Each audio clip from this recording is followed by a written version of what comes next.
来看刑事局的中部打击犯罪中心抓到一件网络假投资前诈欺的案件，全台湾各地拢有受害者。警方伫今年的8月中抓到包括姓卢的主嫌等20来个人，嘛移送高雄地检署侦办。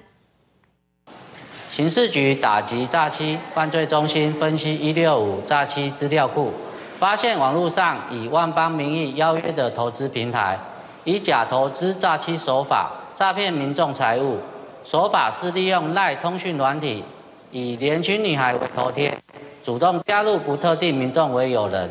频繁地对被害人早晚问安以及嘘寒问暖，以降低被害人的戒心。再详称有投资标股的资讯，取信被害人汇款至诈欺集团指定的金融账户，借以榨取被害人金钱，财损金额都十分庞大。